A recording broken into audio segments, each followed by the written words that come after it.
Hi, my name is Carl Bates and I'm the Chief Executive of the Sirdar Global Group. In this Chairman's Insight series, I'm going to talk about the board evaluation process that we have and we expect boards to undertake in order to be high-performance boards. We see there being two parts to the board evaluation process: the individual self-assessment and the board's assessment as a whole. In this video, I'm going to focus on the board assessment as a whole and the role of the board in having the discussion around the results of that board assessment. In one of the other videos, I speak about the role that the chairman plays in the individual conversations with the individual directors on their self-assessment. But in this video, I'm going to focus on the board's discussion around the overall board feedback. It's very easy for the board to get the annual evaluation report, to have a look at it, to pat themselves on the back and say, we've done a great job.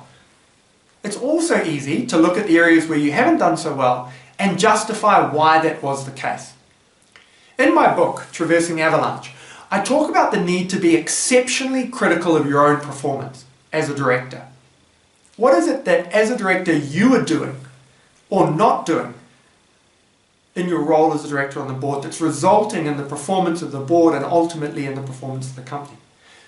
When you're having the discussion as a board as a whole, you've got to have the same exceptional, critical insight, discussion and debate around how the board is performing, why you're performing in the way that you have, why you haven't done some of the things that you should have done.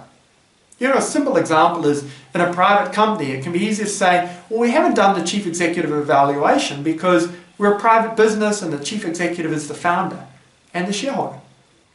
But is that the appropriate answer? Maybe it's just an excuse where you're saying, well, we haven't done it and here's how we're going to justify it. So if you're in a boardroom that's considering the annual feedback on the board's performance, make sure that it's not just on the end of the agenda and quickly gone through with the pat on the back for everyone, well done and we've ticked the compliance box. But how are we using this document to drive ourselves as a high-performance board? How are we using the feedback from the annual evaluation as a way of asking where we should be putting more focus and ensuring that focus occurs? How are we using the annual evaluation process as a way of just going, sure, we haven't given that as much focus as we should, and checking in with yourself about the areas as a board that you should be focused on that you haven't? The annual evaluation process is such a powerful part of the board cycle. But are you using it properly to be a high-performance board?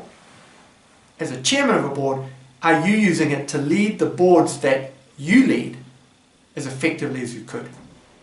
When it comes to your next annual evaluation process, make sure you use the board's discussion on the board's performance as an opportunity to challenge everyone in terms of the board's performance and make specific actions that you're going to take as a board and commit to in order to improve your board's performance in the coming period.